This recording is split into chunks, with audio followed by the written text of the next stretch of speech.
Okay, everyone, welcome to our webinar on environmental AMR. We're absolutely delighted that you could join us today. And we have both participants and observers with us. So let me share my screen. I know we've got quite a busy day, so I'm just going to go give a very brief introduction.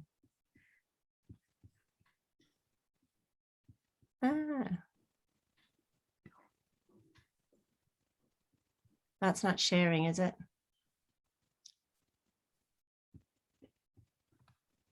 Can you see my slides or no? No, we can't. No. Okay, for some reason, my slides. Would you like me to share them instead? Yeah, that's a good idea. Good. Sorry, guys.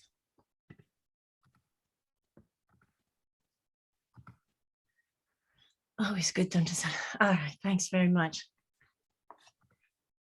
Now, for those of you who are unfamiliar with LIDC, and next slide, please.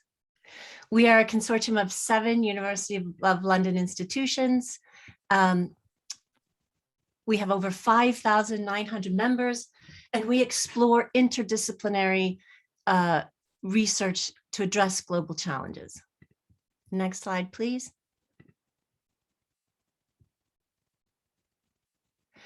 Now, obviously, I think we could all agree that environmental AMR is a rapidly emerging global crisis. And I say emerging here, not because this form of environmental pollution hasn't been occurring for a very long time, but it's our understanding of the extent, and I would argue intensity of the problem that's emerging. And obviously, very high levels of antimicrobial compounds have been detected in wastewater, surface water, soils and sediments, absolutely everywhere. We're very lucky that we have the team from the University of York joining us today, who can take us further through some of their findings on this. So, we know that this is a hugely significant environmental issue. Now, next slide, please. We also know that antibiotics and antimicrobial resistant microbes arrive in the environment in a variety of ways. These are kind of the top criminals, I guess, as it were. And obviously there's a lot in livestock production. The livestock sector has a very heavy role to play. And again, we've got people from the Poultry Hub here. So again, they can take us further through some of the work they're doing. Now, of course, this discharge of antibiotic pollution into the environment drives the evolution of resistant bacteria. Advances in metagenomics, this is the really kind of fascinating stuff that's starting to emerge, has demonstrated really how interlinked and interconnected these communities actually are. So once AMR genes seed into the environment, they rapidly spread. So we know how antibiotics, antimicrobial resistant genes get into the aquatic environments, but here we're less certain. What happens to them once they arrive? Where do they go?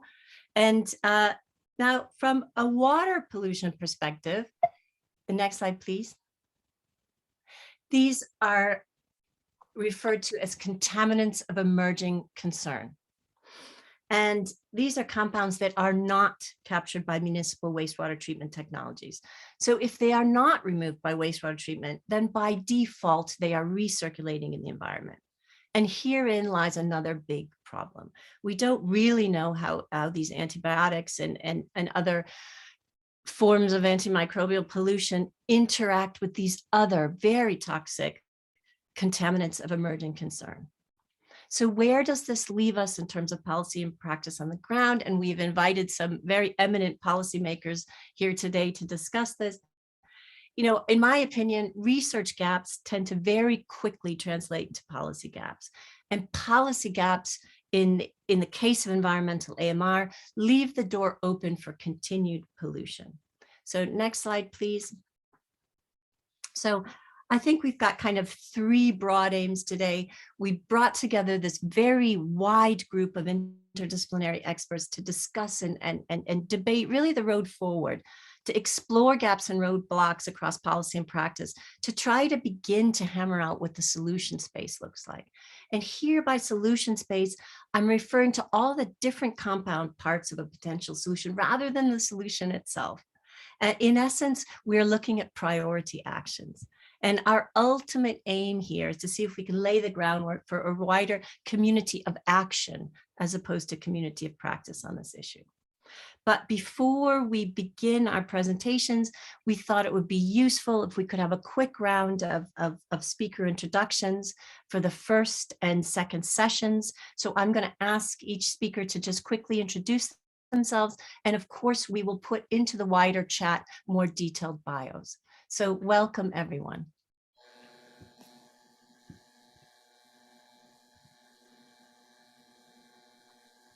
So I guess, Keith, can you give a very quick introduction?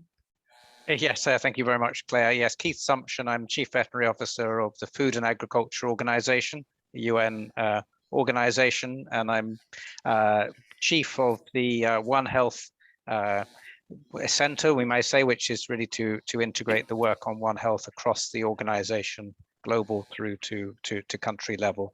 And AMR is one of our pillars of our One Health work. Thank you. Okay, brilliant. Thank you. Sabiha. Thank you very much. I'm Sabiha Isaac. I hold a research chair in antibiotic resistance and One Health at the University of KwaZulu-Natal in Durban, South Africa. And I'm also the vice chairperson of the WHO Strategic and Technical Advisory Group on AMR. Okay, welcome, Sabiha. Okay, Monica. Hi, everyone. My name is Monica McDevitt, and I'm the chief of the Chemicals and Health branch at the United Nations Environment Program based in Geneva. And we do a lot of work on knowledge and science to underpin policy, particularly on environmental chemicals, waste, and their link to health and pollution. Brilliant. Thank you, Monica. And the next session, I think we'll do some quick introductions now. Peter. Yes, hi everyone. My name is Peter Jørgensen. I'm a research theme leader at the Stockholm Resilience Center, based at Stockholm University in sustainability science, and also Deputy Executive Director of a research program at the Royal Swedish Academy of Sciences called Global Economic Dynamics and the Biosphere. And I will explain more later. Okay, brilliant. Thank you, Peter. Welcome. Fiona. Hello, nice to be here. Thank you very much. I'm Fiona Tomley. I'm a professor at the Royal Veterinary College in London, and I'm also the director of the GCRF One Health Poultry Hub. So I'm here to talk a little bit about what we're doing on chickens and AMR. Great. Welcome, Fiona. And Lena. Is Lena here? Because I know she had another She is, I'm here. Oh, brilliant. Hi, everyone. I'm Lena Sirik. I am an associate professor in environmental engineering at University College London. I'm an environmental microbiologist within a civil engineering department, which is quite exotic, but has given me many opportunities to do exciting things. Other than that, I have led the AMR network at UCL, which has brought together people from from all of the different faculties within the college to try to solve some of these questions. Great. Welcome, Lena. All right. Wonderful. All right. So we're going to kick off with Keith, if you have a presentation to share. Yes, indeed. Thank you very much. Yes, I'll just put that on now. Okay, thank you, everyone, and thanks for the opportunity to be here. So a very quick run through. I don't think that I will be able to cover adequately some of the things which you're calling roadblocks. Certainly, we can talk about some of the challenges, but I think the roadblocks we can all discuss later. So this is just a very quick sort of overview of the things I'll whip through quite quickly on this. So I think we've already had the introduction in terms of the global challenge and where we and the really quite sort of shocking levels of AMR that we recognize now from the recent Global Burdens report. Now, the environmental dimensions, I think you're all already seen from Claire's pictures, the anthropogenic side to this and why this is so important for us all, and why we need to consider about waste management, pollution, and other non-use factors. Just a few things to say in the start. I think when penicillin was at its absolute beginning, they used to recollect the urine from patients because of the amount of penicillin that was excreted from the body. And we recognize that perhaps the majority of antimicrobials going into animals actually come out excreted during treatment. Let's also consider that when we, as prescribers, if we're veterinarians or on the medical side, our patients, we rarely say to them, please don't take a pee in the garden or beside a tree if you go for a walk. We recognize that for most people and most animals, it's not at the moment practical to say that that antimicrobial which is excreted should not touch the environment. But yet we've very rarely considered when we're prescribing the impact of those treatments as being ones which will reach the environment. And that's a very considerable proportion, as we've mentioned. So within FAO's action plan for the next 4 years, this is lined up with the global strategic plan we have and the global action plan with our partners, UNEP, WHO, and OIE. There's a number of areas which will intersect with the environment, and we'll talk about those. But all 5 of the pillars have an importance that we could potentially make inroads on the amount of antimicrobial entering the environment. So what are those sort of main sort of challenges in those dimensions? Well, on the side of awareness and engagement, a lack of knowledge amongst stakeholders, I've already mentioned, but also the national action plans at country level often lack a representation of that whole environmental dimension. That's something we've got to take into consideration. Surveillance and research, a lot of opportunities there coming out of to create a much greater understanding, but may not be or in our surveillance programs for AMR in each of our sectors at the moment. Good practices,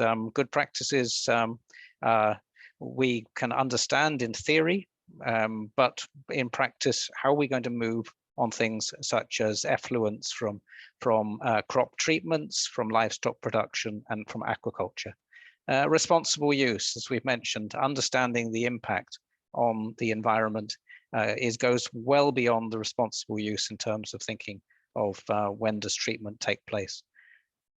So we do have opportunities in each of these areas. Demystifying where the environment fits in is going to be important for all of those sectors, and supporting our member countries to properly bring in the environmental component. So a number of those 5 points we will be intending to take forward. What are the challenges? I think, as Claire said, an evidence base is important to be able to argue what is the current level of impact. And we do have opportunities for bringing in potential areas of regulation, but that's going to be a considerable challenge. So how do we help countries? Just very briefly, we do have between the 4 organizations, as I mentioned, the tripartite and UNEP, we do have a multi-partner trust fund that supports a number of countries at the moment, in which we work together at country level. There's an environmental component to this, which is strengthening capacity and actions within the national AMR action plans. And we're working on that between the organizations, how we're going to strengthen that support to be able to properly bring in this common approach at country level. There's looking at the legislative side, the work together on the what we call the multi-partner legal global project has a chapter, has a focus on environmental law and AMR to be able to assist mapping out what are those gaps at country level that enable or prevent addressing those parts. And finally, I think this is an area where we could, under the multi-stakeholder partnership platform, which we expect to launch this year between the organizations, we are expecting that we'll have a multi-stakeholder platform where one of the action groups may well be on this side of the environment, and particularly to identify what the things could be that we work on together but bringing together the sectoral members to be able to work on this, because it's not something that any one sector can do alone. So a few final thoughts from me, which before I close on this, and these are really reflections rather than positions of the organization. Do we currently cost in the true price of antimicrobial use upon the environment? I mean, in the introduction, we were thinking of AMR as really something that affects humans, but actually antimicrobials have an impact on soil fertility and carbon sequestration. And so there's a potential impact there that we don't necessarily think about at the moment. How would we start to price in those things? Is it possible to use that consideration? So a colleague of mine, Omar El Hassan, is here, and he represents the work that we do more on this side. Prescribers and livestock keepers, how do we bring them in as well? So one example is that there's an enormous difference in degradation of antimicrobials between chlortetracycline, which less than 1 day, to tetracycline 500 days. That's the half-life. So do we ever think about that as we do as we prescribe or utilize? Prudent use, should we bring that into these environmental persistence into our prudent use guidance? How do we really do things like reducing manure and wastewater releases from livestock and crop protection? The options there may carry a very heavy cost to the individuals involved in low and middle income countries. Policy changes with more regulation, for example, on livestock holdings are used in certain settings, but that would be difficult elsewhere. And maybe finally, antimicrobials are increasingly viewed as environmental pollutants, so we can expect greater emphasis on recording and monitoring systems for antimicrobial use in agriculture, but that would involve major behavioral changes to the way that things are. The antimicrobials reach their intended targets at the moment. Thank you very much, and back to you, Claire. Thank you, Keith. That was a brilliant overview. Thank you for that. Sabiha, you're next. Thank you very much. I'm going to share my screen.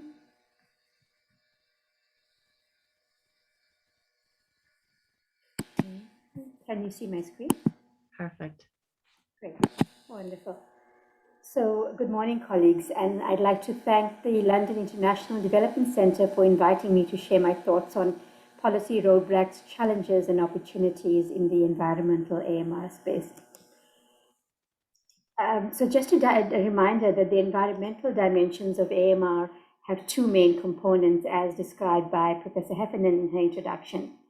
The environmental emissions or residues that enter the environment and cause selection pressure for the evolution or escalation of AMR, as shown by the first infographic, which is from the annual report of the AMR Industry Alliance.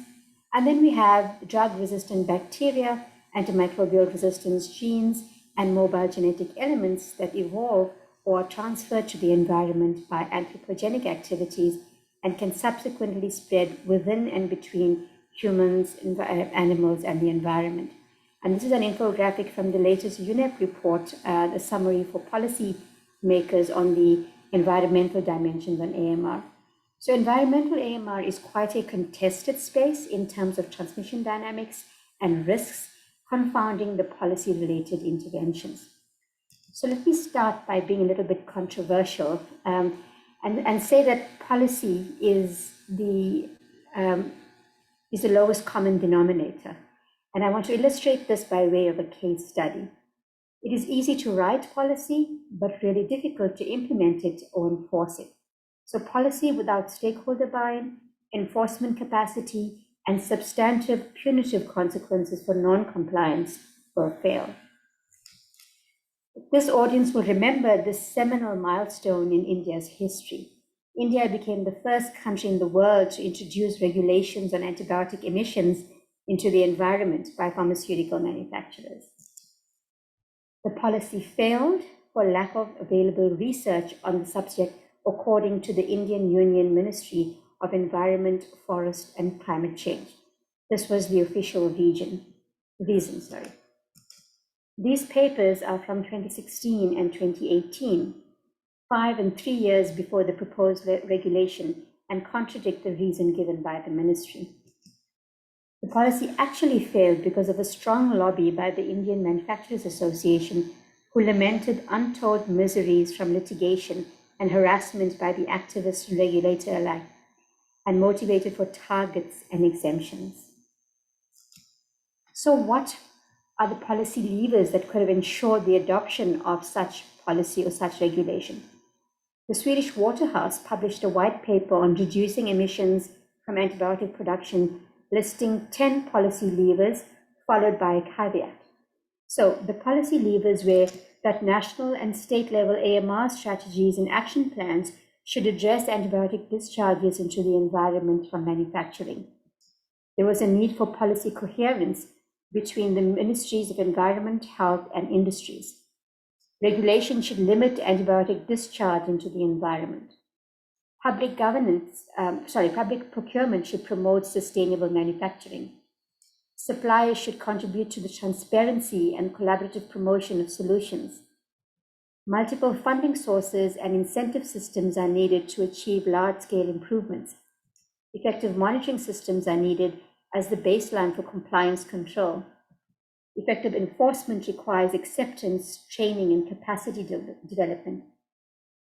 Transparency and confidentiality may be conflicting interests that have to be addressed, and standardization and sharing of best practices should contribute to coherent implementation and replication of solutions. So the caveat, the very important caveat, was that while the suggested holistic and multi-stakeholder approaches based on the shared objectives should be a no-regret option for all, the reality shows that health, environment, and probability objectives can still generate trade-offs. The caveat really emphasizes the importance of stakeholder engagement and buy-in. So the regional medicines agencies, so another policy lever is by way of medicines agencies. So regional medicines agencies such as the European Medicines Agency and the newly launched Africa Medicines Agency can leverage their procurement power to give effect to AMR policies, as can individual countries. The European Commission was severely criticized for lack of progress on enforcing emission standards as part of GMP on factories that produce antibiotics or antibiotic APIs. In 2020, the vast majority of the ministers of the European Parliament called for new measures to tackle pharmaceutical pollution, which causes long-term damage to ecosystems, reduces drug efficiency, and increases resistance to antibiotics. To date, there has been little effective measures that have been put into place. Another policy lever is investor action. Investors have the power to ensure sustainable supply chains by organizational behavior change. Examples include investment in agriculture supply chains that are not fed antibiotics and water systems that include best available technologies. Investors are key to AMR mitigation if they assess the impacts of AMR on their investments and analyze the impacts of investments on AMR. Another policy lever is by leveraging cognate issues. So environmental AMR may also benefit by leveraging issues such as climate change, a matter taken up by the Global Leaders Group. AMR and climate change are two global issues that pose the greatest threat to the achievement of the Sustainable Development Goals. Climate change has been termed the threat multiplier and has certainly multiplied the threat of AMR and vice versa. For example, increasing local temperatures are associated with increasing antibiotic resistance in common pathogens. According to the FAO, livestock farming that depends on antibiotics in many countries generates more greenhouse gases than the global transport sector. There have been reports of antimicrobial resistance genes being released from permafrost in Siberia and Alaska as glaciers melt, and sea level rises have caused ocean currents to move, and with them antimicrobial resistance genes. So this is aligning ourselves to other global imperatives. We were asked to consider, as part of our brief as speakers, the social, technological, and political innovation to mitigate environmental AMR. And I contend that these exist already. In terms of the political action, the Global Leaders Group on AMR and the G7, for example, explicitly prioritize interventions and commitments to mitigate environmental AMR. The Global Leaders Group on AMR issued a call to action yesterday as part of the UN Environmental Assembly that was held in Nairobi, Kenya, and the United Nations Environmental Programme published a summary for policymakers this past week. In this call to action, the GLG calls for all countries to develop and implement regulations and standards to better monitor and control the distribution and release of antimicrobials and drug-resistant organisms into the environment. This slide shows that there are several technological tools available as published by the OECD, UNICEF, the Access to Medicines Foundation, and the Quadripartite to give effect to this call to action. The Antimicrobials in Society program of the London School of Hygiene and Tropical Medicine has published in social sciences related innovations, focusing on practices, structures, and networks. So with all of the political will, technological tools, and social sciences innovations, why then are we struggling to address environmental AMR? I believe that the answer lies in behavioral change and an implementation science or implementation research framework that focuses on adapting evidence-based interventions to specific country contexts. Environmental AMR can be attributed to the behaviors or practices of stakeholders, organizations, communities, and individuals. These stakeholders have the capability, motivation, and opportunity to behave in a way that can mitigate environmental AMR. Implementation research is simply defined as a scientific inquiry into the questions concerning implementation, the act of carrying an intention into effect. It considers 4 context domains: the outer setting, the inner setting, the stakeholders involved, and the implementation process. A policy impact analysis on these context domains is critical to the success of policy and emphasizes again that stakeholder engagement from inception is critical. So to reiterate, policy can be the lowest common denominator, but policy success is contingent on stakeholder ownership, and this is important in terms of conducting policy impact analysis, enforcement capacity, which is particularly problematic or challenging in low and middle income countries, substantive punitive consequences for non-compliance, leveraging diverse policy levers and understanding that there may be trade-offs, aligning with cognate global imperatives such as climate change, behavior change interventions, and an implementation science approach. Thank you for your time.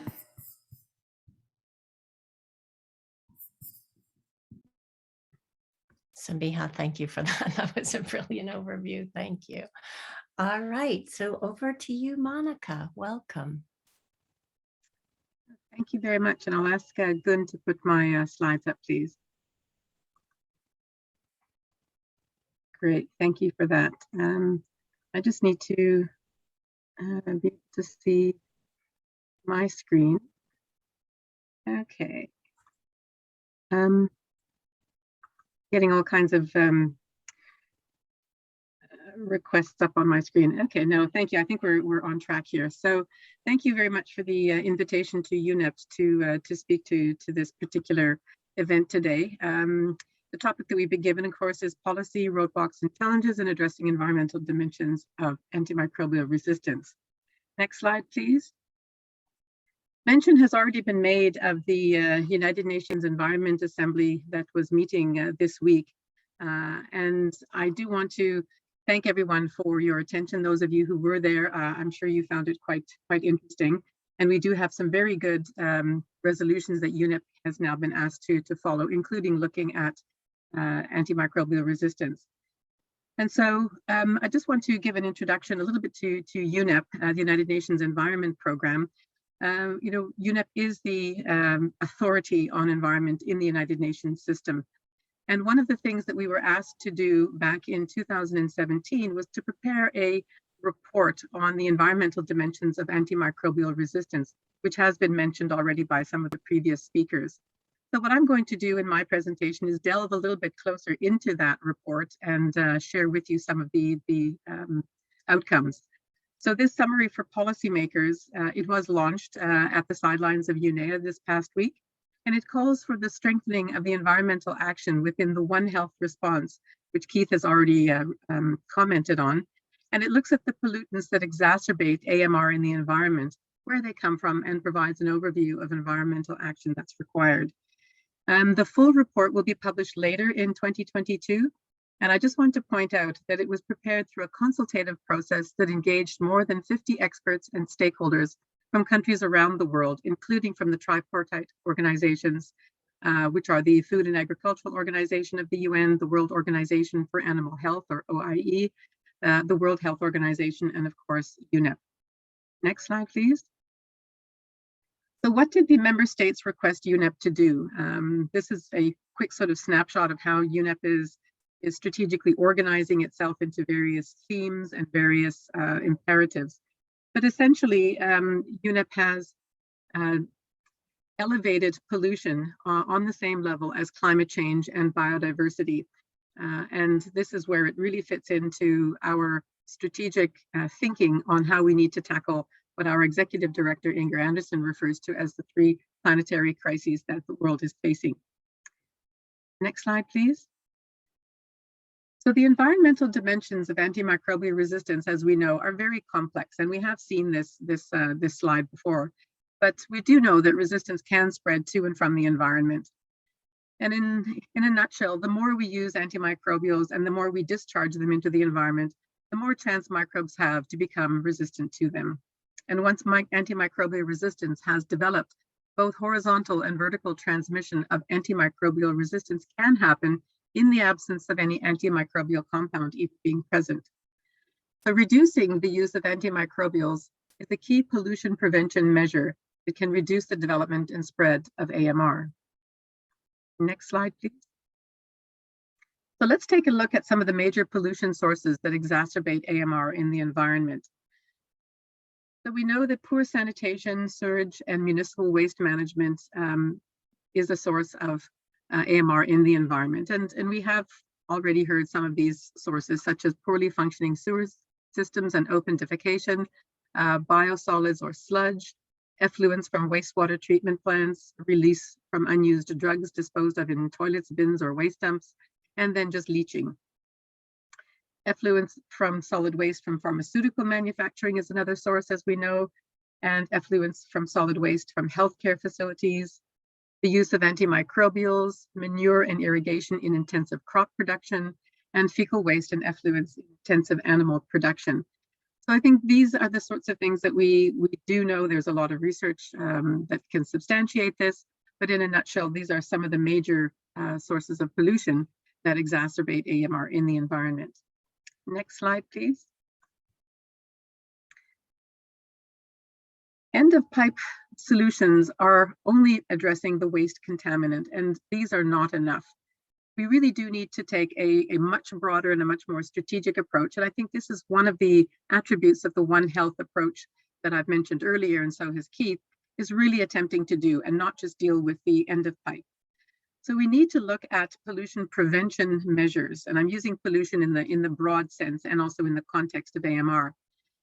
And so in terms of a definition of One Health, what does that really mean? And let me put this a little bit into context. The definition as developed by the One Health high-level expert panel is that One Health is an integrated, unifying approach that aims to sustainably balance and optimize the health of people, animals, and ecosystems. It recognizes the health of humans, domestic and wild animals, plants, and the wider environment. And the approach mobilizes multiple sectors, disciplines, and communities at varying levels of society to work together to foster well-being and tackle threats to health and ecosystems, while at the same time addressing the collective need for clean water, energy, and air, safe and nutritious food, and taking action on climate change and contributing to sustainable development. So that's a fairly long definition, but it encompasses just about everything, as I think One Health should. Next slide. So let's take a little bit of a... Sorry to interrupt, Monica. Yes? I just want to check which slide should be showing on the screen for you. 7. It's entitled Overview of Environmental Action Needed. Okay. Okay, thanks. I think Google will adjust that. There should be Okay. 4 points on the screen, I think. Is that correct? Yes, that's correct. Yeah, no, I thought I was Great. saying next slide fairly clearly. Yeah, you're right. Thanks a million. Okay, no, so we're now at the overview of environmental actions that we believe are needed. And again, this comes from the report, so it's not just UNEP's voice. So some of the solutions for adaptation globally that the report highlighted were the needs for action on environmental governance, planning, and regulatory frameworks, which we've heard very nicely from Dr. Isaac, identifying and targeting priority AMR relevant pollutants, improving reporting, surveillance, and monitoring, and prioritizing financing, innovation, and capacity development. Next slide. So in terms of, let's just sort of explore some of these solutions. So enhanced environmental governance, planning, and regulatory frameworks are really, really important. And we have already heard this, but in terms of developing good legislation, we need to take into consideration environmental regulations that are related to, say, the WASH standards, agricultural standards, waste management, and infrastructure. So they cannot be done in isolation. We need to develop good codes of practice and policy guidance to support action and reduce and minimize environmental releases of AMR relevant pollutants. And of course, we need to strengthen research and innovative frameworks, including transparency and accountability systems that allow consumers to hold producers accountable for prudent antimicrobial use. Next slide, please. We also need to identify and target priority AMR relevant pollutants. And these are well known, I think, throughout the literature. But we also need to look not just at the pollutants themselves, but their pathway into the environment. So we need to understand how these are released into the environment and reduce those opportunities. We've already heard of national action plans that need to be tailored to countries' own epidemiological and ecological and sociocultural realities. We need to focus on prevention and control measures and innovation, for example, through green and sustainable chemistry approaches to reduce the AMR burden. We also need to look at water treatment and management of known sources of contamination, and also the environmental application of antimicrobials such as fungicides, antibiotics, and antivirals in plant-based food productions generally need to be reduced. Next slide, please. In terms of improving and reporting surveillance and monitoring, we know that this can play a huge part in managing the antimicrobial situation we have in the environment. We need to look at how to mitigate discharges of antimicrobials into the environment. We also need, and very importantly, a system for transparent and swift collection and reporting of the production, sale, use, and disposal of unused or expired antimicrobials, and that certainly needs to be strengthened. We also need to look at how we can ensure that releases of antimicrobials and resistant microbes and their genetic material into the environment is documented so that we can understand and apply better policy approaches to mitigating them. And also we need to look at novel agricultural practices as well as some sources of pollution that can indicate an impact of AMR in the environment going forward. I think the bottom line here is we need to document. We do need to have that information, not only for understanding how antimicrobials are impacting the environment and human health, but also, as Dr. Isaac was saying, for stakeholder engagement. The information and the documentation needs to be made widely available. Next slide, please. And I think the fourth point, going back to my earlier slide, is that we need to prioritize financing, innovation, and capacity development. So again, introducing innovation and sustainable financing to address AMR. A lot of very good and aspirational policy approaches are not going to work and perhaps fail, as Dr. Isaac was saying. And one of those reasons could be a lack of funding and financing to actually address these. Good words are very important to gain acceptance, but unless you're going to put some financing and some innovation and incentives behind it, it's unlikely to take hold. We also need to encourage public and private sector collaboration to tackle these. We cannot leave it up to legislation and to policymakers alone.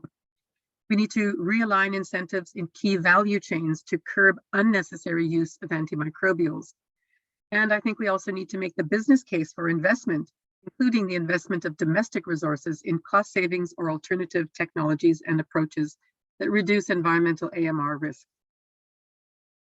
Next slide, please. So the bottom line here, I think, is that there's a need for concerted international environmental action. There's an immediate need for an ambitious collaborative action by all stakeholders, particularly ministries of environment, to prevent and minimize the adverse impacts of environmental pollution exacerbating the global AMR crisis, and it is indeed global. Given all the synergies and such action that will impact and create co-benefits within the One Health sector, this will also contribute ultimately to achieving the Sustainable Development Goals. Next slide, please. So we were also asked to perhaps identify some of the roadblocks to making greater progress. We do have a lot of knowledge, we do have a lot of information, there is great science and research that is being done, and we can act now with what we already know. But as we do know, roadblocks still exist. So what I'd like to do in this slide here is just very quickly highlight to you some of the examples of research that is still needed to inform policy, even as we move forward with policy development. So we need to really understand and assess the global burden of AMR, particularly improving fungal and viral disease reporting to align with recent antibiotic-resistant mortality estimates. We also need to understand the relative importance and the magnitude of each pollution source, the type and quantity and dynamics of the environmental releases. We need to look at the identification and characterization of risks, not only to humans, but also to biodiversity and ecosystems. And as I think Keith pointed out very nicely, the soil biological component in terms of soil fertility. We also need to have better understanding of the concentrations of antimicrobials, metals, biocides, and other pharmaceuticals that are released into the environment. So there are a number of issues here that I think we can spend an awful lot of time on, but I think we need to also understand that the interlinkages and negative feedback loops that increase AMR proliferation in the environment hinders the systematic priority setting and the selection of cost-effective and context-specific mitigation actions.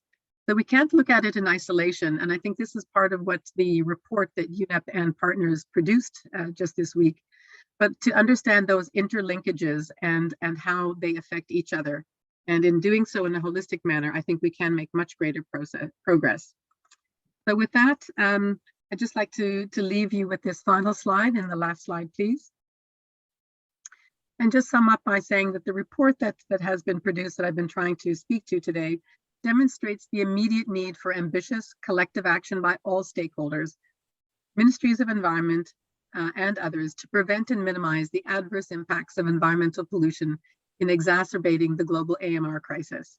So thank you very much, and I'll be very happy to take questions at the end. Okay. Thanks, Gun.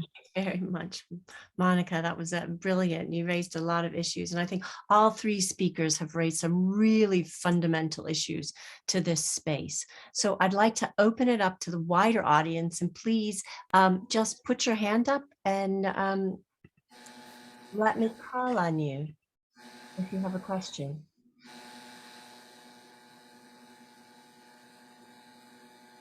Okay, I'm going to start because there was three means that came across the three presentations, right? So Keith, you mentioned demystifying the environmental component of AMR. And Sabiha, you talked about the no regret option. And finally, Monica, you talked about sustainable finance, which is something that really we haven't dealt with in any kind of coherent way. And all three of you were really talking about the need to priority set. We don't have endless resources. We need to pick and choose. This is a complex, wicked global problem, which all three of you really outlined quite beautifully. So I want you to speak to these three issues: demystifying the no regret option, and the financial sustainable element of policy approaches to see if we can get any even more cohesion. So who wants to go first? Keith, do you want to talk about demystifying? Take us a little bit through that, what you meant by that. Well, I think the other two speakers did a great job at demystifying some of the elements. I mean,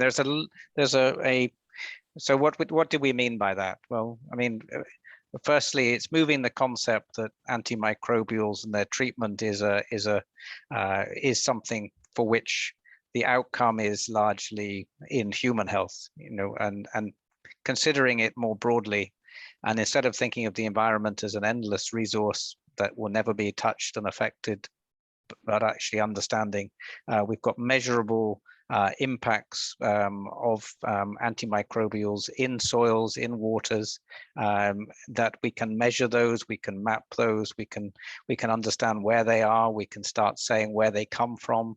That's I think what the diagrams that Monica was showing, or Sabiha, were ones where we can say we can get an idea where those problems are, where those concentrations are, what they attribute to. We may not be able to say what their impact is on soil fertility or directly on animal or human health, but as measurables, we've got some ways of doing it. That's the way we can then start talking to people and saying, well, you're providing antimicrobials to your clients. Do you realize what's happening to the environment? Thank you. Great, thank you, Keith. Sabiha. So just to follow on from what Keith is saying, for demystifying AMR, we need to really, there's lots of information on the existence on a metagenomic level of antimicrobial resistant bacteria, mobile genetic elements, antimicrobial resistance genes, but we struggle to show the transmission dynamics and the risks of one component of the One Health triad on the other. So what is the risk of AMR spreading from the environment to humans and animals, and can we unequivocally show this? So that's one of the things that we need to demystify. The second aspect, and in terms of working in a One Health collaborative community of action approach, is coordination, collaboration, and communication. And the fourth C is compromise. So how do we have, there has to be compromise to have a no regret option. And this is sort of a negotiation between the different sectors, setting aside their own immediate priorities, but realizing that there has to be some kind of compromise for the public health good of mitigating AMR and ensuring that we have efficacious antimicrobials for the generations to come. And in terms of funding, and I applaud the multi-partner trust fund, but I worry that external funding is time limited, and we really need to build ways in which we repurpose existing in-country funds to be able to address AMR in all its facets. For example, in the environmental dimensions of AMR, the amount of money that we spend in wash and sewage and sanitation infrastructure could certainly be repurposed to also answer the AMR challenges. Thank you. Wow, thank you. Monica, do you want to come in on demystification? You did demystify. Well, let me rather follow on from what Professor Isak has just said, and sort of follow up a little bit more on the financing. So we have, there's funding, and then there's financing incentives, and the two are not necessarily the same. And so, one of the things that I would perhaps suggest, and it comes out in the report as well, and it goes into some detail, are some of the successes that have been, shown around looking at eliminating distorting subsidies, for example. There's a heavy dependence on subsidies in agriculture worldwide. And so we could look at, how we can provide incentives to eliminate some of these distorting subsidies. Looking at sustainable public procurement, where are those incentives for looking at sustainability in public procurement around both agriculture and health? Looking at perhaps instituting social and green bonds, or exploring the possibility of including more AMR in, as Dr. Isak was saying, the task force on nature and related financial disclosures, and also on the trust fund. So those are just some of those areas, but we also need to go further. As I mentioned earlier, there are some incentives that we need to give to the private sector. Often change won't come unless there's something in it for them, if I can be quite blunt. And so we need to look at things like realigning those incentives, looking at sustainability actions being part of the value chains and part of the ethos of many countries. But there's got to be that incentive that's in there from a financing perspective. After all, many of these procedures and many of these production processes are businesses, and they do have bottom lines. So what is the incentive? And finally, as I mentioned in my slides, what is the business case for those investment incentives? And so we need to have certainly dedicated funding to do this, but the financing has to come from, I think, a real value chain business and also subsidies perspective when we're looking at how we want to go more broadly in addressing this, not just from a public perspective, but from the private sector that is heavily involved, certainly in the way we produce food, how we manage the environment, and how we even clean up after it as well. So I think those are some opportunities that we have there. Okay, brilliant. Okay, thank you so much. I want to thank our three speakers for really a great start to this event. And I think our next session, we're a little bit over time, but we had a little break in here. So I'd like to give everybody, oh, John, quick, do you have a quick question?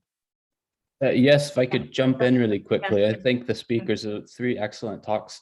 I'd just like to echo something Claire said about this being a wicked problem. I think what we've seen is it's a wickedly invigorating problem from a scientific perspective, but it's something that I would argue is in terms of AMR and particularly the environmental component of it, it's something that's still relatively regulated to the scientific ivory tower, so to speak.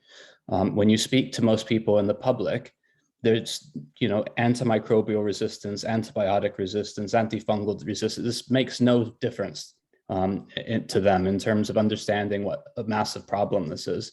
So to all of the speakers, my question is, how do we better communicate this problem as scientists to the people who ultimately it's going to be most significant problem for in the world, particularly in low to middle income countries? Great. Who wants to take that? Thank you, John.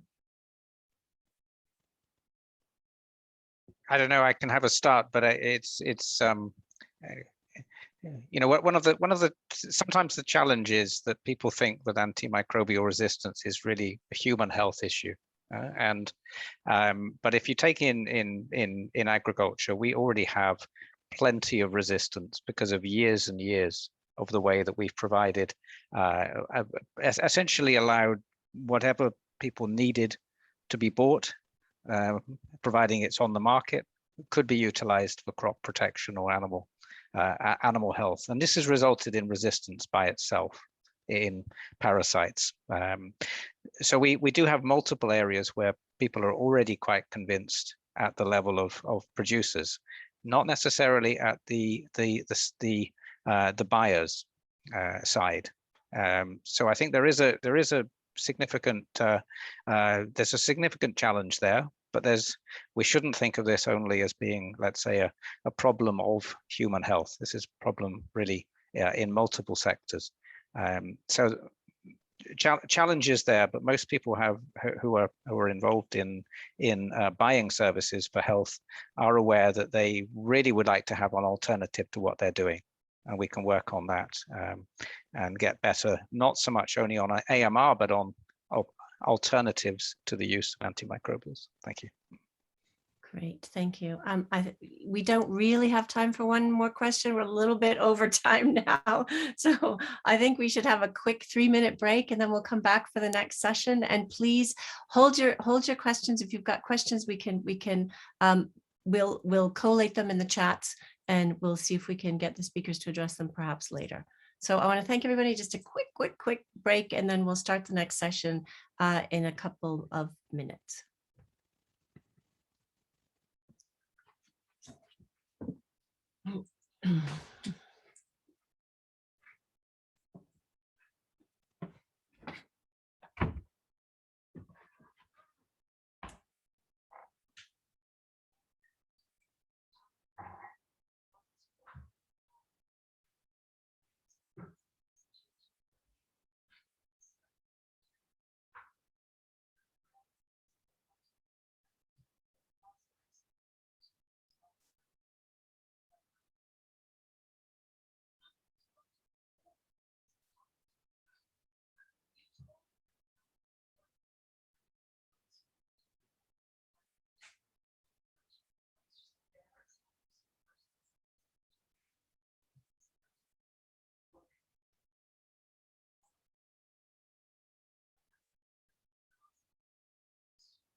Okay, everyone, I'd like to welcome everyone back. Apologies for that very short break, but we have to make up a little bit of time now.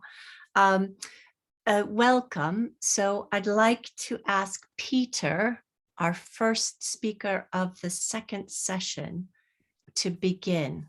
Peter, are you okay to start? Yes, I'm okay.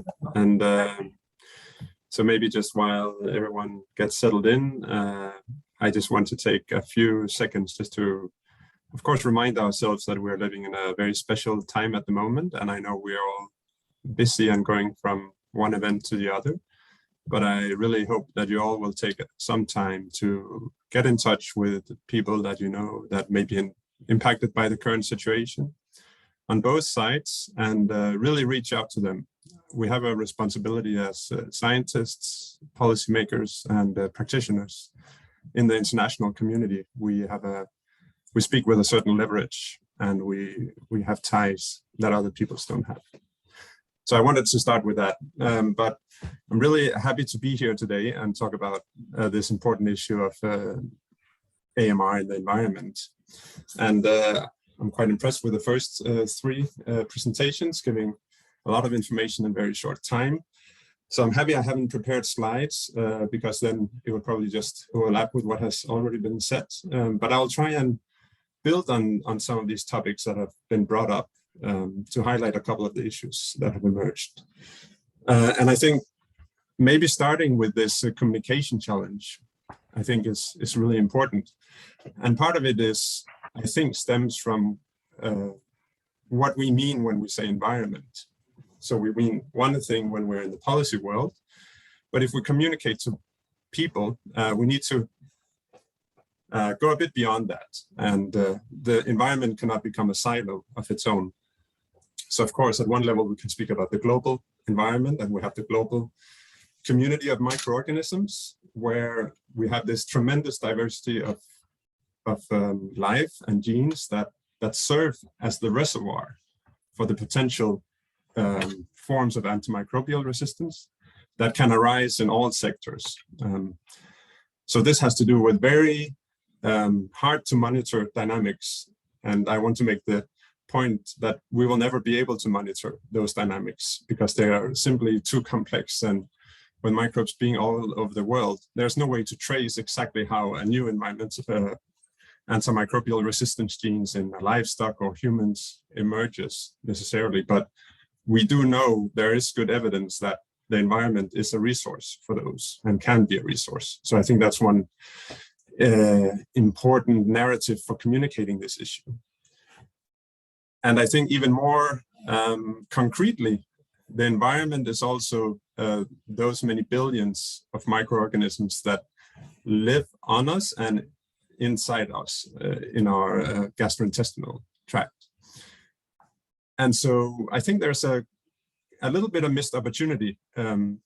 So in how we communicate this issue, it's really about being environmental stewards, of course, but it's both globally and for our own bodies, being stewards of those. And I think there's an opportunity there when we talk about environmental AMR to connect it. It's the interface, it's that One Health interface, right? And our individual microbiomes are at that interface. All right, so that was one issue I wanted to touch upon.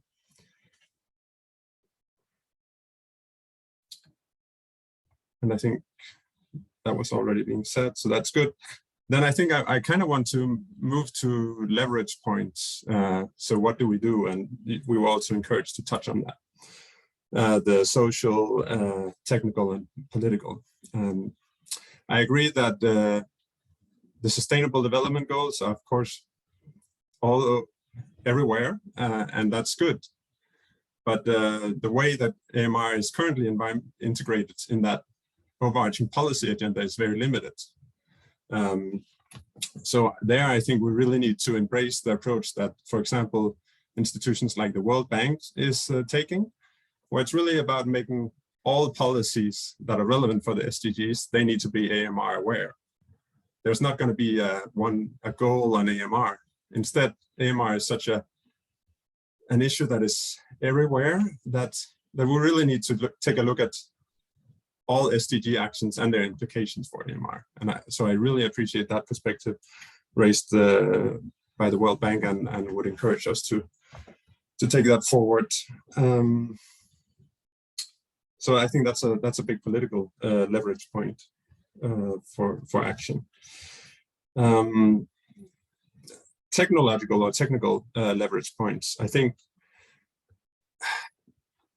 I want to emphasize here again, if we make SDG actions AMR aware, what are the implications of that? I think on the short term is really that we need to reduce use of a lot of material inputs in our current production systems. Because it's not only about antibiotics, there's also, we know there's co-selection for resistance in the environment from pesticides and all kinds of biocidal products. So I think this really speaks to a narrative of ecological and sustainable intensification of production systems, which means using more diversified approaches in our production and ecological approaches. So integrated pest management, for example, in agriculture, not only livestock, also crops. So that's one major avenue for action, I think. And it even comes also to, it's important also in the human health sector. So I appreciated the perspective that was brought up on pollution prevention approaches. And I think we're struggling with it a little bit when it comes to technology in human health. But one of the few examples I think is out there and that is being debated and can be used as a case for further dissemination and inspiration is the case of fecal microbial transplants, which are currently being evaluated. And so I've done some work looking at that, the history of that, and few are aware that kind of treatment has been used for centuries in animal farming. So you take, if an animal becomes sick with an infection, you make a microbial transplant from a healthy animal to the sick animal. And so you don't use antibiotics to treat the infection. You simply take an ecological restorative approach. And of course, it wasn't until very recently that approach was implemented in Western medicine in human health, when we had a new strain of Clostridium difficile emerging that was more virulent. But it wasn't until we were really pushed to the back of the wall with no other options that we really seriously started considering it. And so I think we need to take those kind of lines of research more seriously and proactively seek them out if we want to be serious about the pollution prevention approaches. And that goes again, then I want to then finish on the sociological with our increasing understanding of the importance of the microbiome, both for ourselves, but also that all animals, all living beings have a microbiome.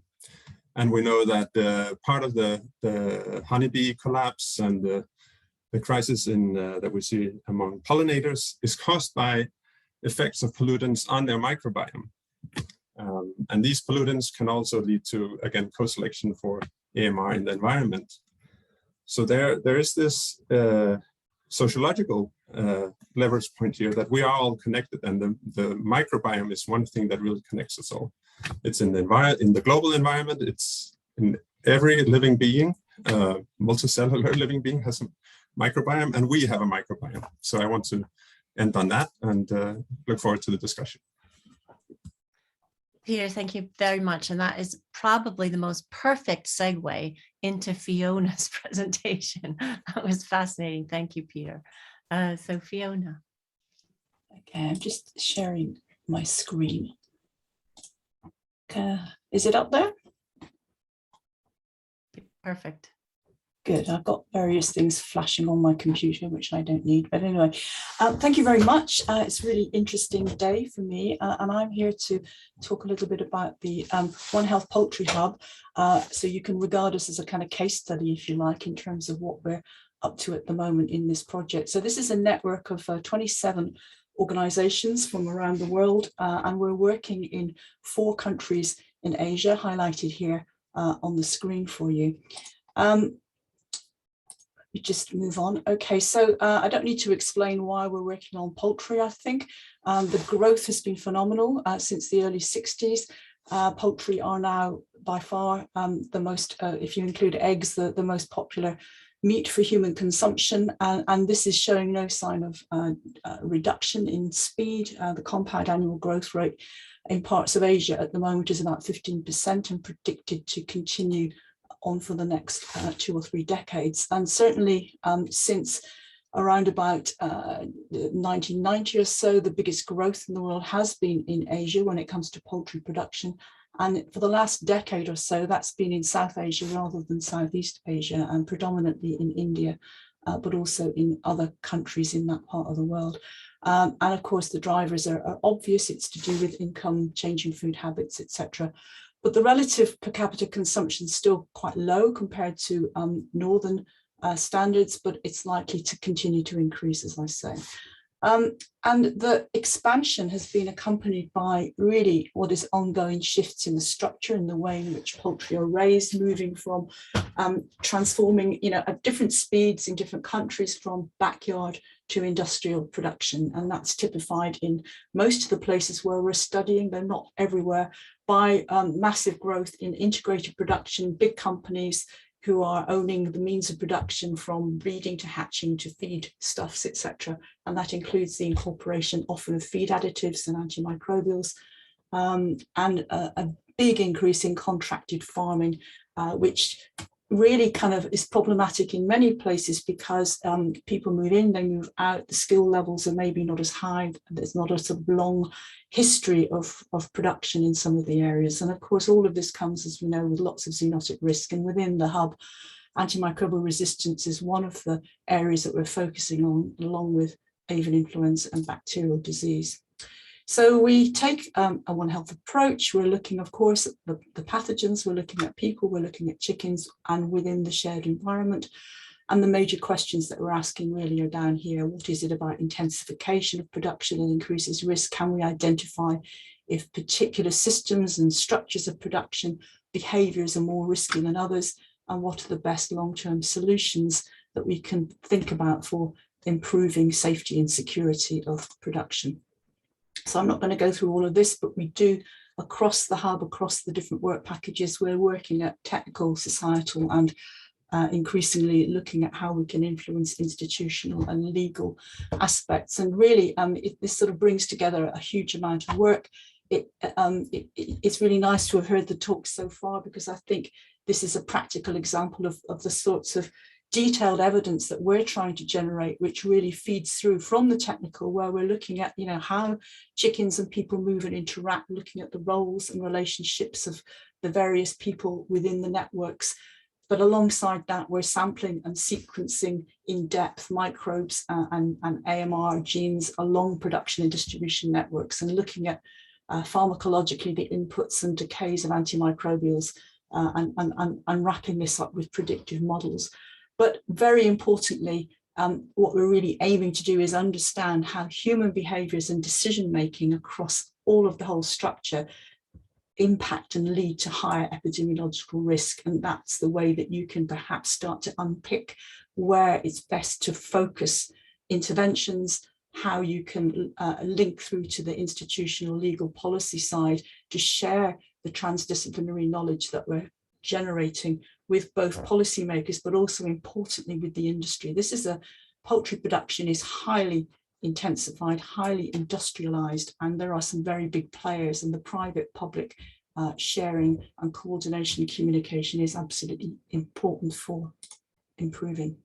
So when it comes to environmental AMR, I openly say we're not part of that at the moment, but what we are doing is investigating particular man-made environments, because we think that they're vectors for enhanced amplification, spilling over and spread of AMR and bacterial disease. And some of the examples here are very obvious when you think about the way that the poultry industry is structured.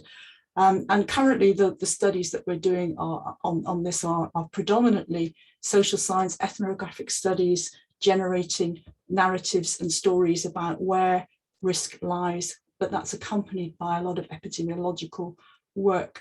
And we're also, as I said, looking at AMR resistance, and we're doing whole genome skimming and 16S of bacteria from chickens and people. The plan for the future, and the future is another 2 years to run on this program, is that the outcomes of these first rounds of studies will be used to prioritize high-risk environments for in-depth investigation. So just to try and answer some of the questions that we were asked to address. When you look at chickens, where are the major sources?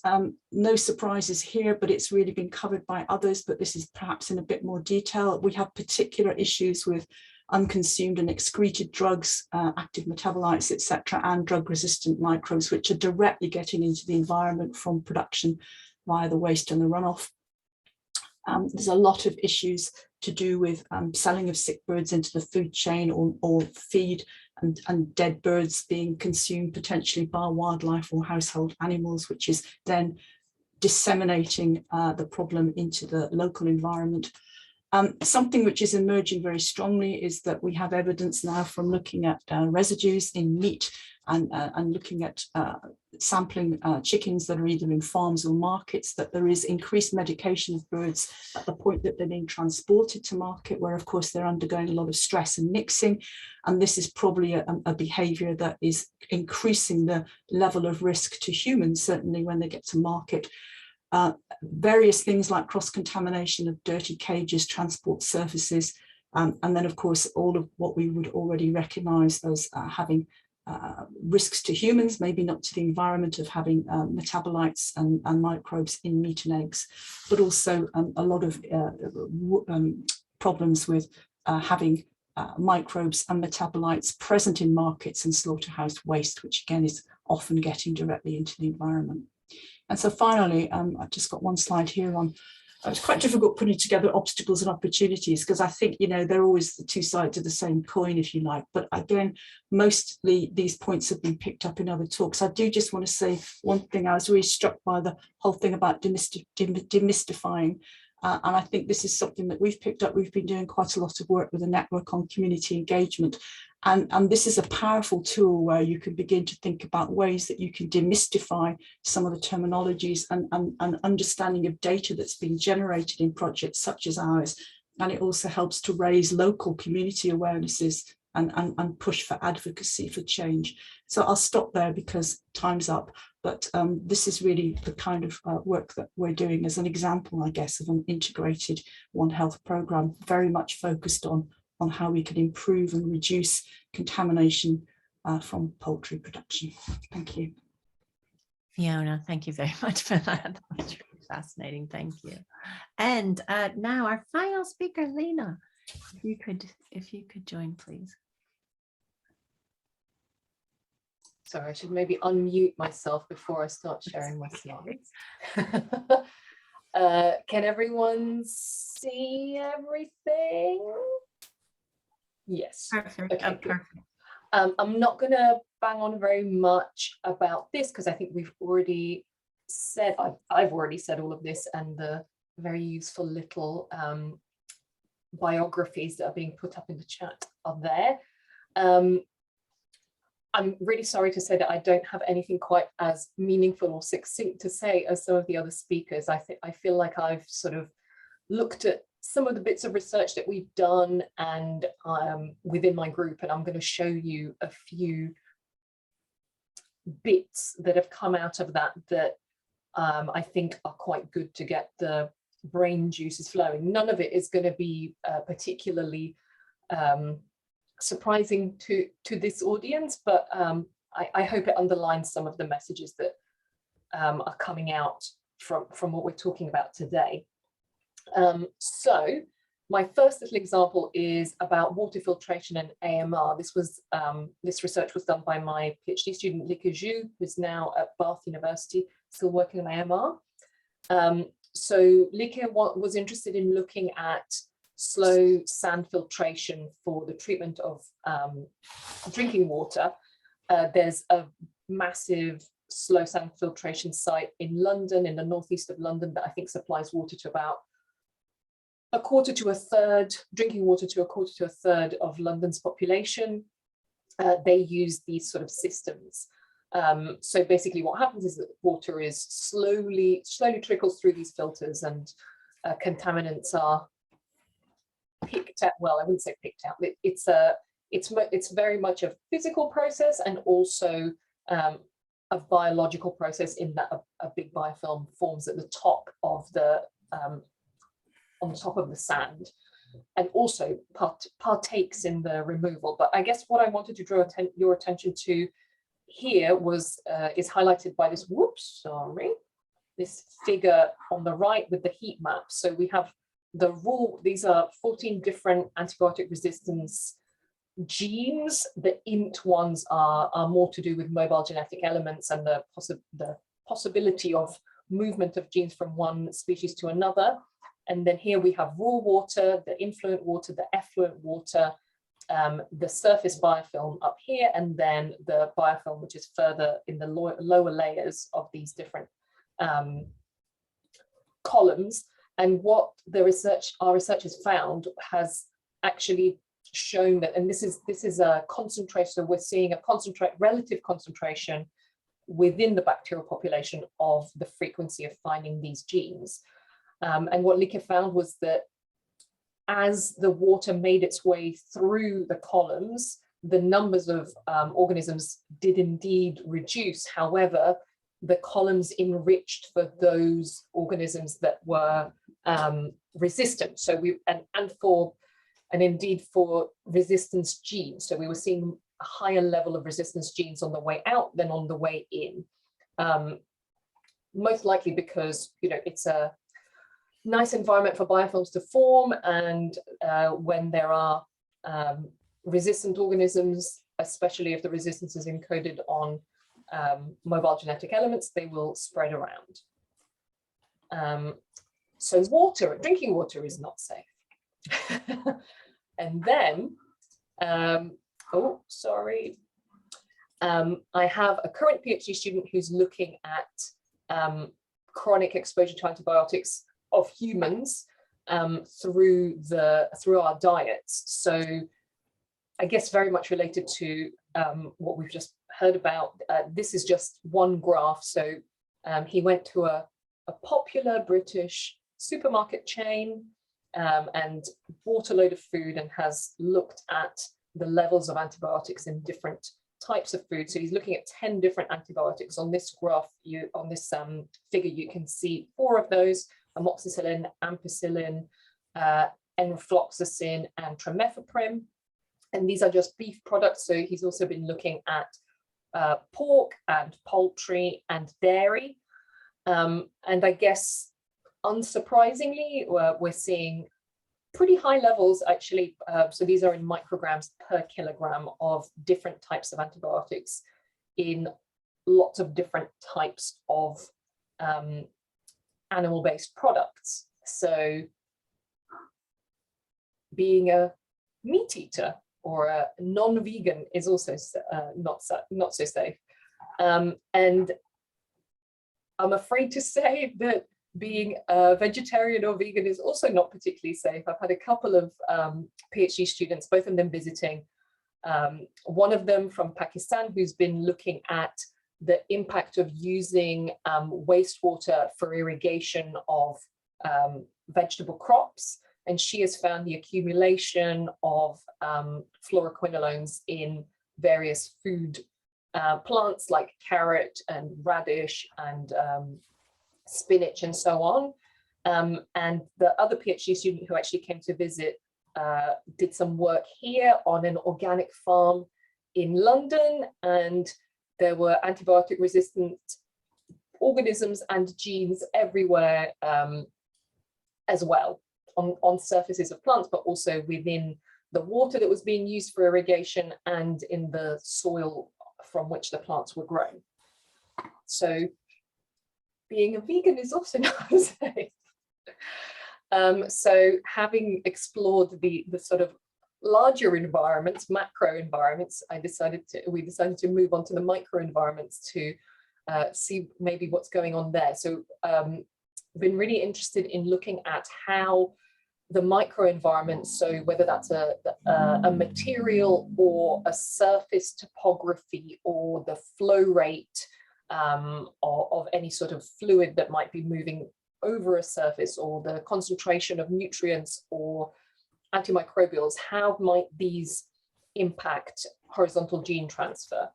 And most of these studies have been done using traditional methods, on a plate, in a broth, what's going on. So previous studies, and this is actually this citation that I've put on here is not to do with the graph that I'm showing you, but this graph shows you the transfer frequency from one resistant organism to a non-resistant organism, either in a liquid in blue or on a solid in green. And you can see that over time, transfer is much more efficient on a solid. And there are different reasons for this, but ultimately it's all about organisms meeting each other. So the citation that I have got for you here is relevant to these micrographs of colloids that are sort of dispersed over a microscope slide. So you can see different porosities, I guess, of the environment. So fewer beads, fewer colloids, higher porosity, more colloids, lower porosity, and you can have them in all sorts of different conformations. We also have edge environments, like what you see in number 4 here, where there's a higher porosity and, sorry, the other way around, higher porosity, yeah, and a lower porosity. So what new PhD student of mine is doing at the moment is basically looking in real time at what's going on in these microenvironments. So for the time being, we're looking at this sort of topography porosity question, but as time goes on, we'll move on to other parameters such as material and also flow rate and nutrient availability. as well as we're also interested in the motility of the organism. So what I'm going to show you now are a couple of videos where we're looking at motile organisms. So these little things that look like bubbles, they're the colloids, and then you'll see the bacteria zooming across. There's one. Whee! And then she's moving over to fluorescence microscopy. So these are these organisms are labeled with GFP, and you can see them zooming across. You can sort of see the colloids as well. It's clearly more difficult in the fluorescent microscopy. So there's those, and within the research group, we've developed a code, not my research group, somebody else's research group that we're collaborating with. We've developed a code to track these organisms. So it's, you can see the green line is basically the code working to track how fast the organisms are and how long they spend time in different parts of the environment. So this will vary depending on the porosity of the environment and the obstacles and where they are. So I guess from macro environments to micro environments, there are still so many questions to answer, a lot of them very difficult questions to answer, and we don't necessarily have the methods that we need to be able to answer them. So to try to say something a little bit more meaningful than what I've said so far, obstacles, money, I think inertia, we've got used to doing things the way that we do them, and to change those is really difficult, and it does cost a lot of money. It's a global, we live in a global society. The pandemic has shown us that we can't control anything across borders.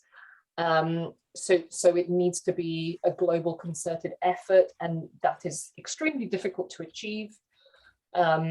Opportunities, I think education, and this is the same thing as the demystifying. I think that is absolutely something that we can do that maybe doesn't cost the world, but it is difficult, to have a concerted global effort to try to explain these things, to get everyone on board with trying to minimize the impact that AMR is having on the environment and our health and everyone else. Well, the health of the environment and human health as well. Okay, I will stop there. I'll stop my ramblings. Thank you. Okay, I want to thank you. The second session was absolutely brilliant. Peter, Fiona, and Lena. The thing is, we're very short on time, so people who have questions will move that into the wider debate. And over to you, Sabiha. So thank you, everyone. And this is the roundtable session where we are asked to respond to 3 questions. I've added the last one after the conversation earlier. So what are the priority elements or actions needed to successfully reduce AMR in the environment by 2030? Secondly, what can we do to forge a more joined up approach globally? And then finally, is there an appetite for community action on environmental AMR?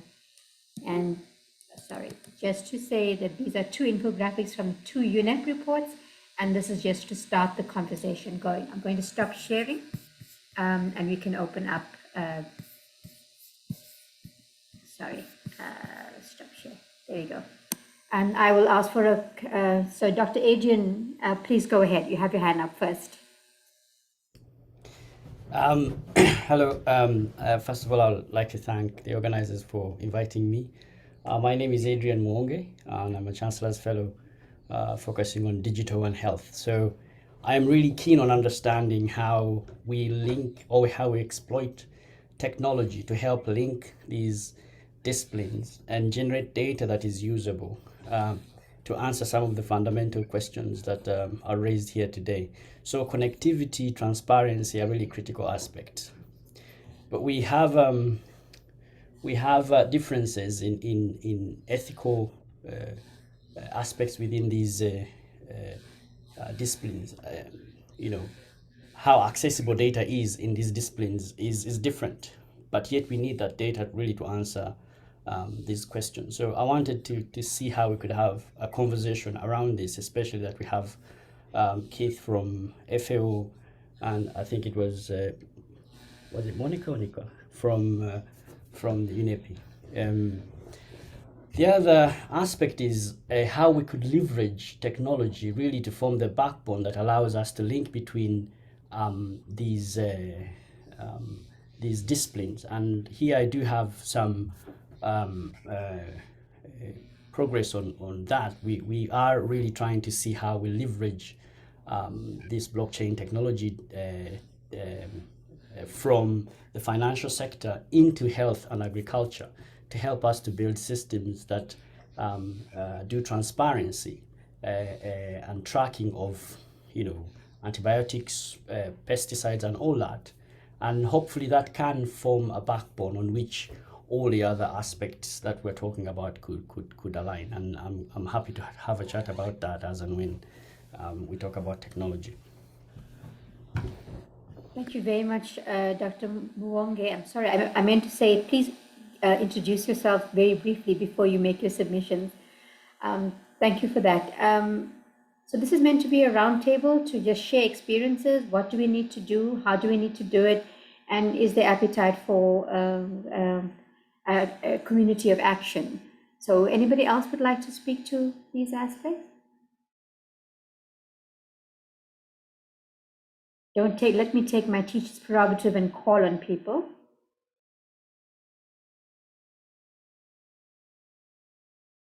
So would somebody from UNEP like to contribute? Yeah, so, Sabiha, do you want us to answer the question that was posed, or okay?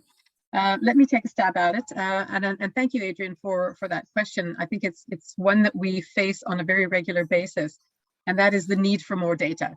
I think from UNEP's perspective, we're not a research institute, so we don't generate our own data, but we use and we aggregate data that is available on particular topics of interest and provide it in a sort of digestible format through our reports that really do speak and use a language that is I think, universally acceptable from a stakeholder perspective, but also very targeted toward policymakers.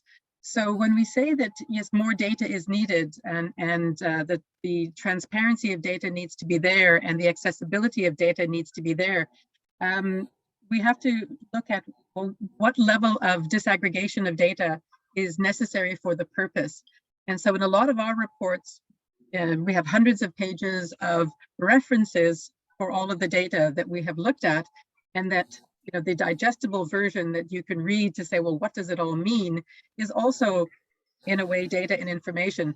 So when we look at policymakers, they want to know what is it that we can base our policy on, and not look at spreadsheets and spreadsheets of raw data, for example, but that chain of knowledge going up there to provide the kind of information upon which to make policy does have a long history of traction in terms of the available data that is summarized to say this is the basis upon which we make that policy. So in a way, the data is there, but it's in a format that is hopefully digestible.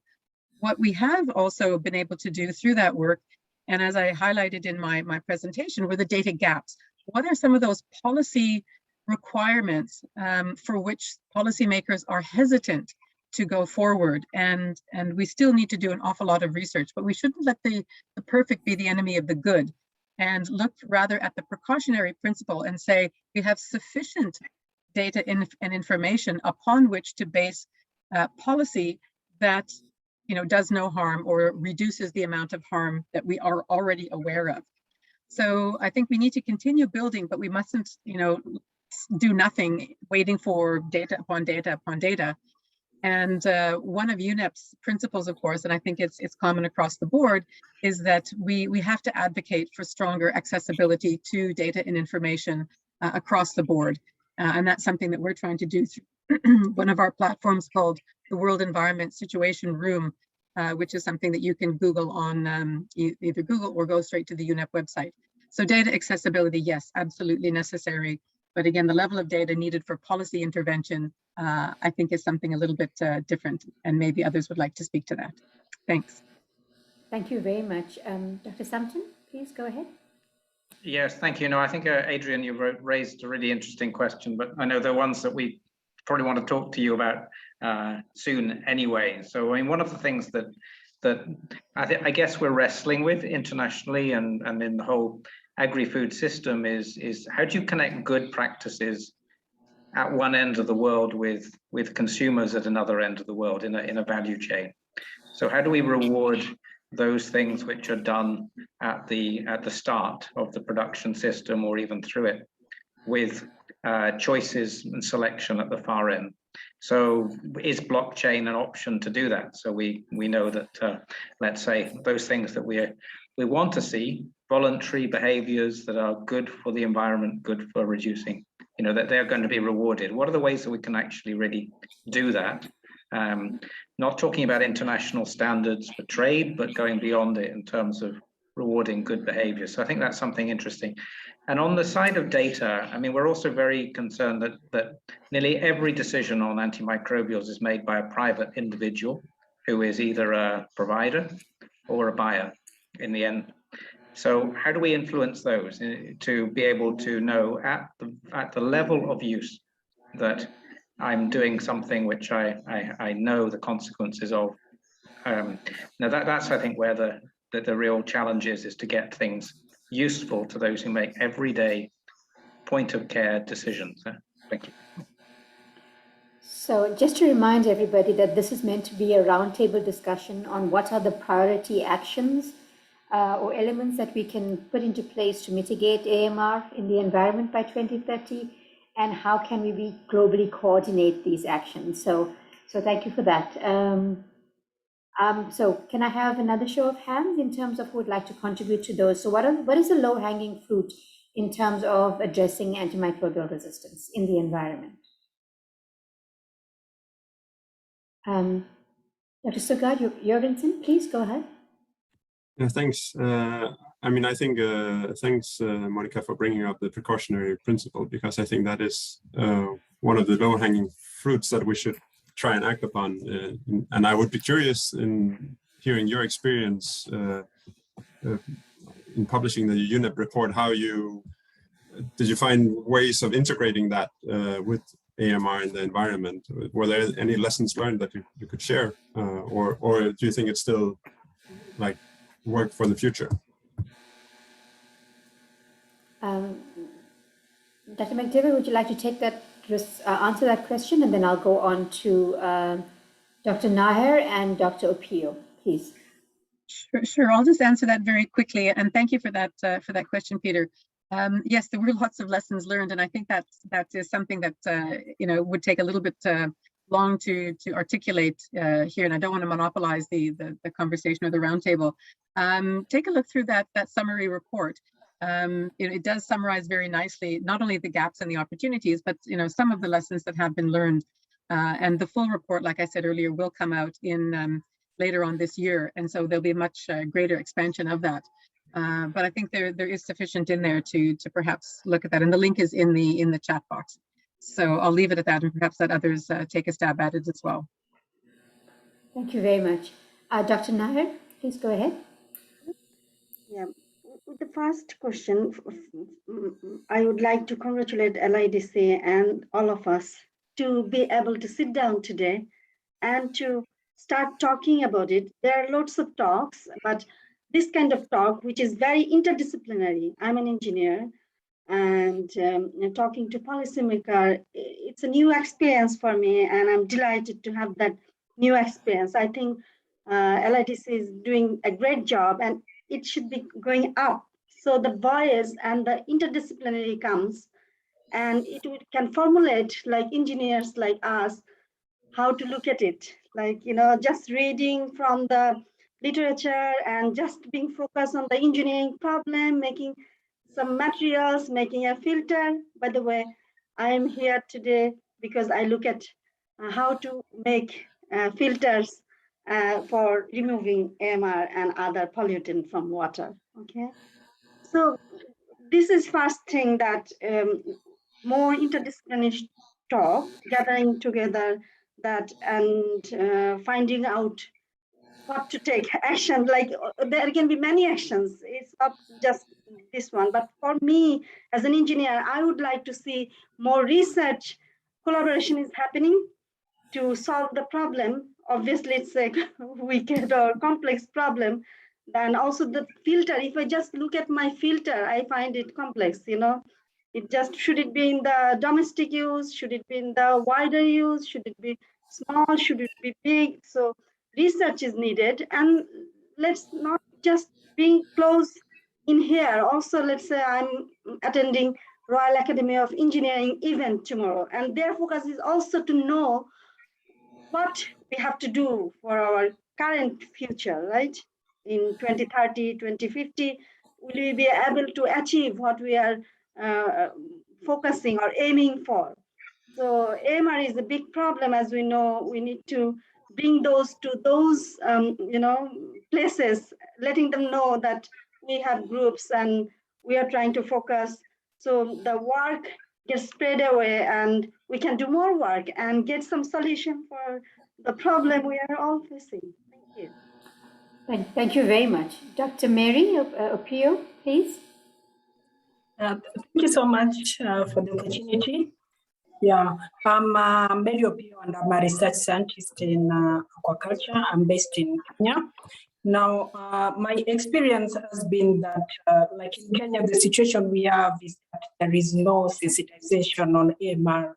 Like most of the smallholder farmers, not only smallholder farmers, but even other farmers, they don't have a knowledge of AMR. So you find that the knowledge of AMR is high in the pivot, like it is with the policymakers, they may know about it, but at the low levels where the farmers are, there is no that knowledge.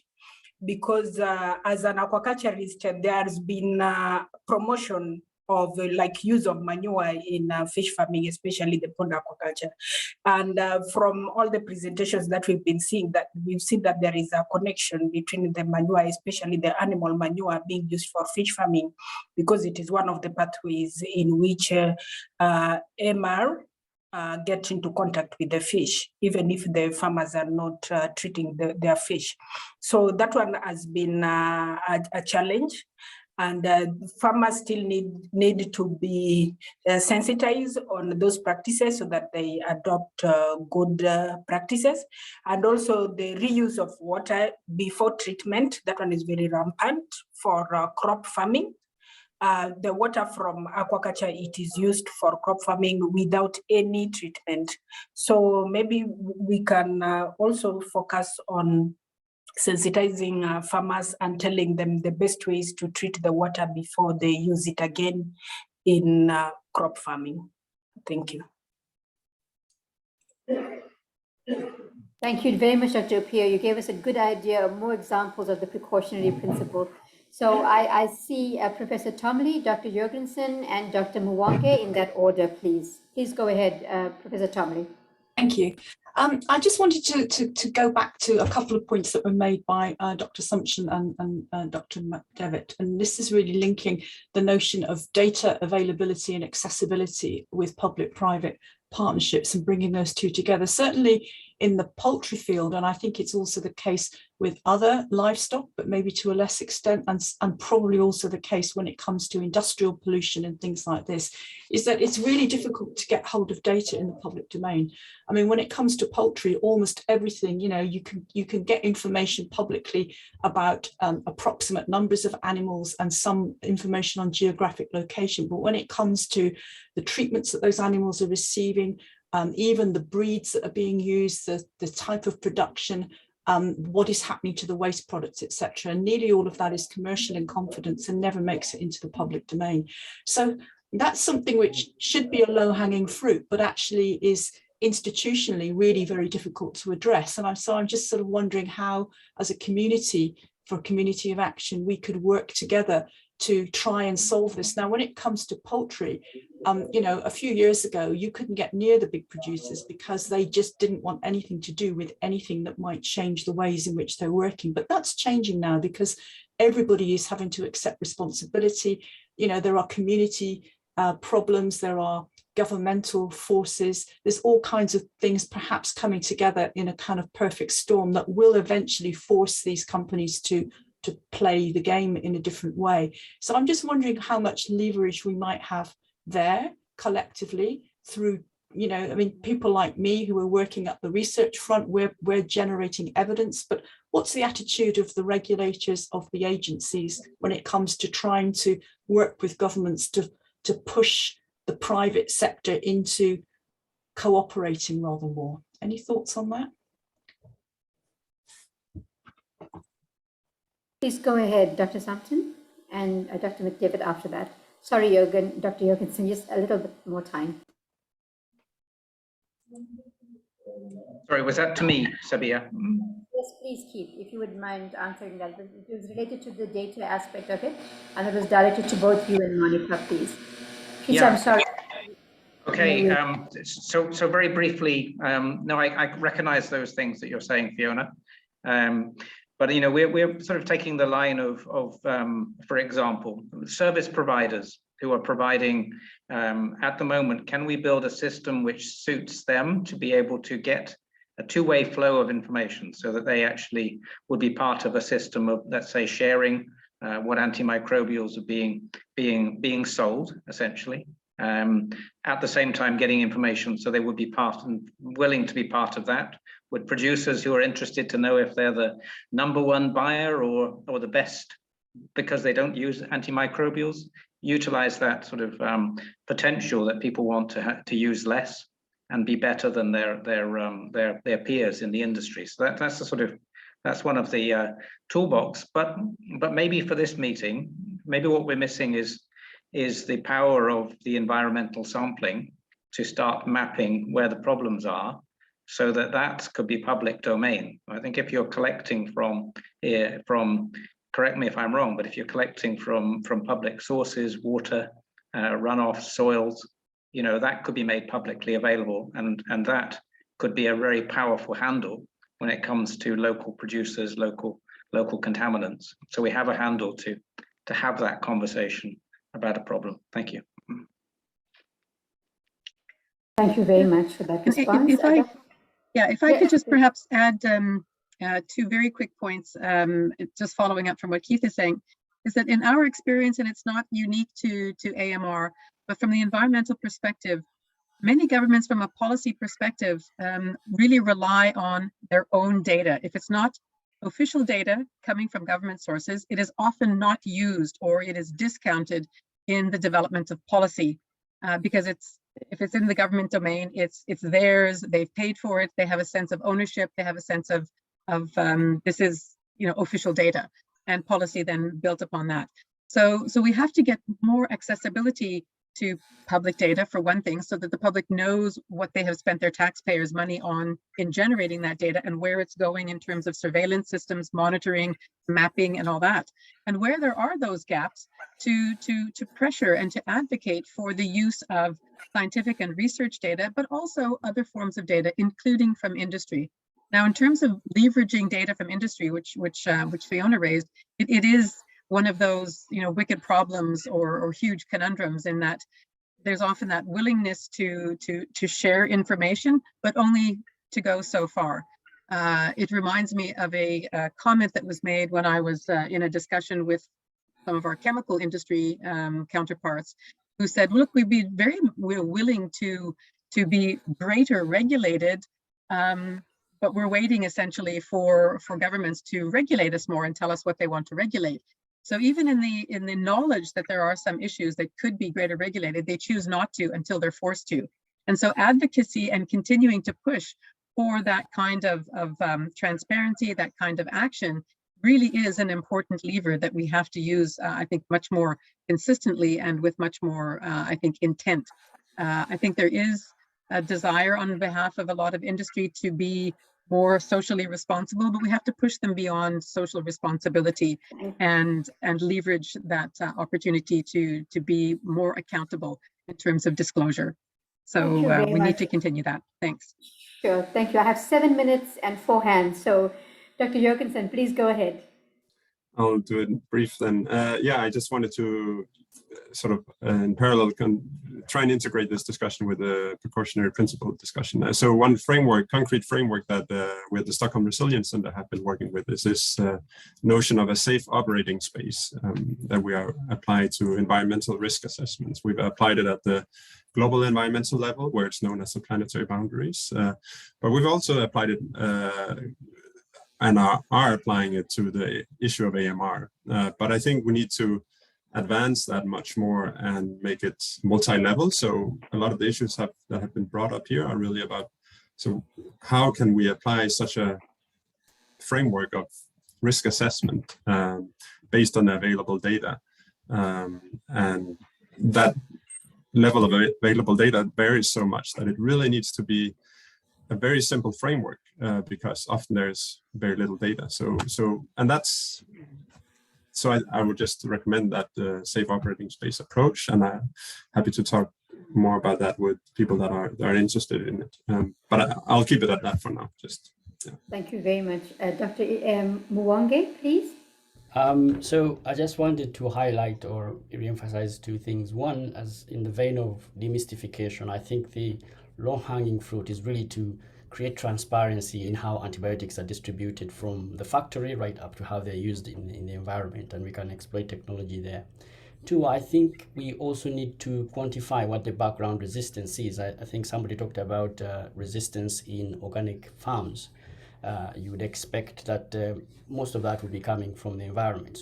But we don't know how much background resistance is there in the environment. The third thing is we should invite the industry to be part of these meetings because they are stakeholders in this problem. Thank you.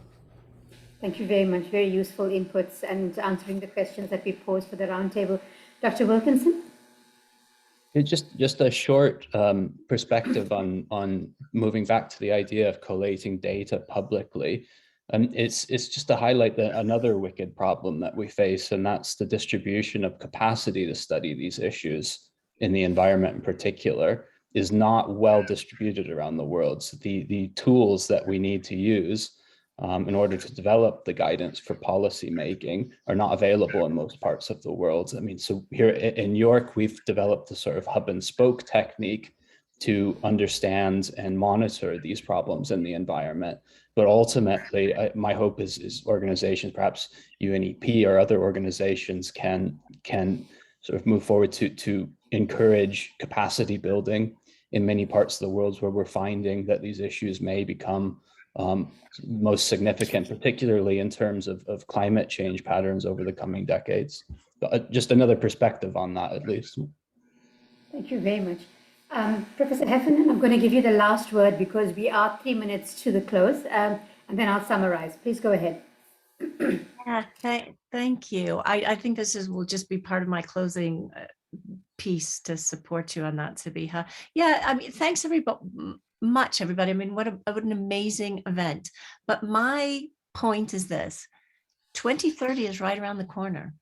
We've talked about all the issues. We've talked about gaps. We've talked about what the key challenges are. We've brilliantly outlined where policy fails, where research isn't helping. And we've also, but what really comes very clearly out of that is we're not joined up. And when we're not joined up, science is so incremental, it will take decades to solve this problem. So my plea is, after this roundtable, I hope this is the first of many events that we can hold, and we need to prioritize where our efforts should go. Let's fix one piece of this puzzle and then work on the next one. So thank you very much, and over to you, Sabiha. Thank you very much. I'm sorry I'm not able to take your question, Dr. Naher. I have another commitment in 2 minutes. So I'd just like to quickly summarize some of the key points throughout the 2 hours. First of all, that the environmental dimensions of AMR, the mitigation requires the whole of society engagement, and I'm borrowing that from the Global Action Plan on Antimicrobial Resistance. There's an acknowledgement that there has to be compromises and trade-offs. We know that there are lots of evidence-based interventions to mitigate AMR in the environment, but that these require a behavioral change and implementation research framework for it to be implemented more widely. We heard a lot about the importance of generating data and data for action, policy action, and practice action, the need for interdisciplinary work and collaboration and research to generate the data, and the importance of capacity development such that all countries, irrespective of the economic level, are able to mitigate AMR in the environment. So thank you for the opportunity, Claire, and thank you all on the panel for your incisive contributions. I'm sorry we couldn't get to all of them, but I hand back to you, Claire, to close. Thank you. Thank you very much. And I know people are keen to get on. We've got 1 minute left. I just want to thank everybody and the team at LIDC for putting this event together. And I hope that this is the beginning of our journey and that we will meet again soon. So thank you, everyone, and take care. Thank you. Thanks very much. Thank you, everyone. Thank you. Thanks, everyone. Take care. Bye-bye.